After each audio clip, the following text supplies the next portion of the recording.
নমস্কার, আমি অর্পিতা। আপনাদের সঙ্গে স্বাগত জানাই সেন চৌধুরীর রান্নাঘরে।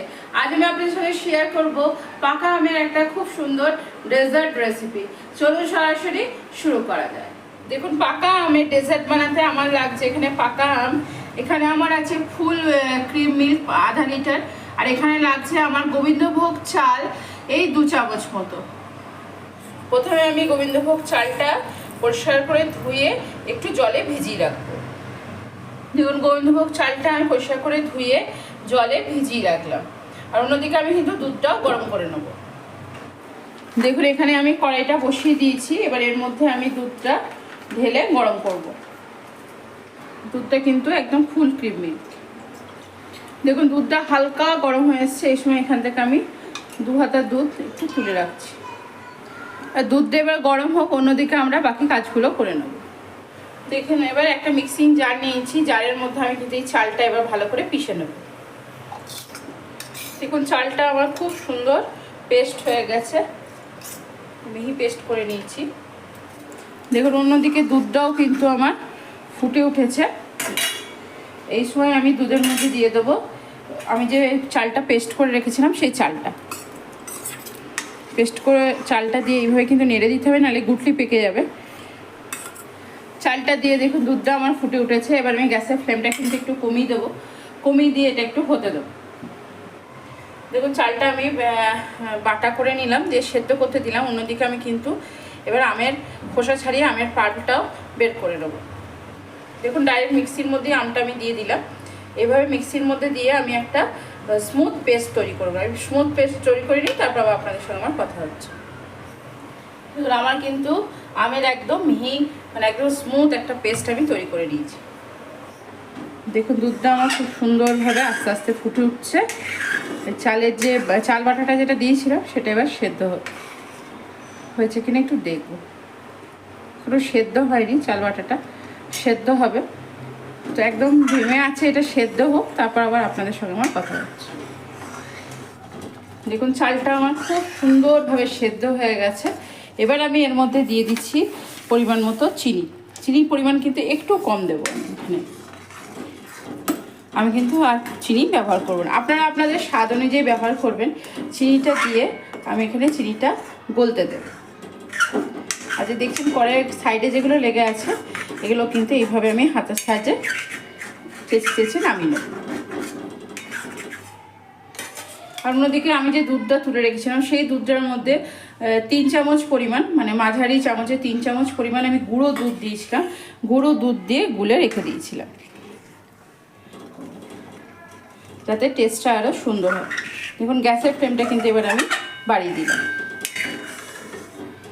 গুঁড়ো দুধে যেহেতু একটা মিষ্টি ভাব থাকে, আগে যদি আমি দিয়ে দিতাম তাহলে কিন্তু চালটা ভালো সেদ্ধ হতো না। মানে চাল মানে হচ্ছে এখানে যে বাটা চালটা ব্যবহার করছি সেই চালটা। দেখুন, গ্যাসের ফ্লেমটা কিন্তু আমি আর কমিয়ে রাখবো না, এবার আমি বাড়িয়ে দিলাম। বাড়িয়ে দিয়ে আমি এবার একটুখানি হাতা দিয়ে নেড়ে নেড়ে এটাকে গাঢ় করে নেব। এবার আমি গুঁড়ো দুধটা ব্যবহার করলাম বলেই কিন্তু আমি আপনার চিনির পরিমাণটা কম দিলাম, কারণ গুঁড়ো দুধও কিন্তু একটু মিষ্টি মিষ্টি হয়। দেখুন, যেহেতু চালটা সেদ্ধ হয়ে গেছে, আর গ্যাসের ফ্লেমটা কমিয়ে রাখার দরকার নেই। গ্যাসের ফ্লেমটা বাড়িয়েই আপনার হাতা দিয়ে নেড়ে নেড়ে নেড়ে নেড়ে দুধটাকে গাঢ় করে নিতে হবে। আর এই যে কড়াইয়ের সাইডে যেগুলো লেগে আছে, এগুলো কিন্তু হাতার সাহায্যে আস্তে আস্তে করে নামিয়ে নেব। দেখুন, আমার এই চালের ক্ষীরটা খুব সুন্দরভাবে হয়ে গেছে। এবার আমি এটা একটা জায়গায় প্রথমে একটু ঠান্ডা করতে দেবো। দেখুন, কড়াইটা থেকে আমি চালের যে ক্ষীরটা বানালাম সেটা নামিয়ে নিয়ে আবার আমি কড়াইটা বসিয়ে দিয়েছি। এবার আমি এই কড়াইয়ের মধ্যে, গ্যাসের ফ্লেম কিন্তু একদম লো করা আছে, আমি আমের পাল্পটা দিয়ে দেবো। দেখুন, এবার একটুখানি 2-3 চামচ মতো জল নিয়ে আমি এটা মিক্সিটা ভালো করে ধুয়ে আমের পাল্পের মধ্যে দিয়ে দিলাম। দেখুন, দিয়ে দিলাম একটুখানি চিনি দিয়ে এবার আমি আমটাকে একটু পাক করে নেব। দেখুন, আমটা আমার রেডি হয়ে গেছে একদম পারফেক্টভাবে। কী করে বুঝবেন, এইভাবে খুন্তিতে নিয়ে পুরোটা প্রথমে রেখে দিতে হবে। রেখে দেওয়ার পর দেখুন খুন্তিটা ধরে আছি, কতটা স্লোতে আমের পাল্পটা পড়ছে। দেখুন কতটা স্লোতে, এইভাবে। এবার আমি গ্যাসের ফ্লেমটা অফ করে দিলাম। অফ করে দিয়ে এবার আমি এটা সেট করতে বসাবো। দেখুন এখানে আমি একটা কাঁচের বাটি নিয়ে নিয়েছি। আপনারা যে কোনো জায়গায় বসাতে পারেন, যেটা আপনাদের সুবিধা হবে। আমি কাঁচের বাটি নিয়ে নিয়েছি। বাটি নিয়ে প্রথমে আমি চালের ক্ষীরটা এর মধ্যে দিয়ে দেবো। দেখুন চালের ক্ষীরটা আমি বাটির মধ্যে দিয়ে দিলাম। বাটির মধ্যে দিয়ে এবার এটা আমি পুরোপুরি ঠান্ডা করব প্রথমে, তারপরে কিন্তু আমি আমের পাল্পটা এর উপরে দেবো। ক্ষীরটা দেখুন আমার ঠান্ডা হয়ে গেছে। এবার আমি ওপর থেকে যে আমের পাল্পটা আমি বানিয়ে রেখেছিলাম আস্তে করে এইভাবে দিয়ে দেবো। এটা একটু হালকা হাতে করবেন, কোনোভাবে যেন তাড়াহুড়ো করবেন না। দেখুন আমের পাল্পটা দেওয়ার পর হালকা হাতে এই যে এগুলো একটু এইভাবে সমান করে দেবেন ওপরটা। দেখুন আজ আমি আপনাদের সঙ্গে শেয়ার করলাম পাকা আমের খুব সুন্দর একটা ডেজার্ট রেসিপি।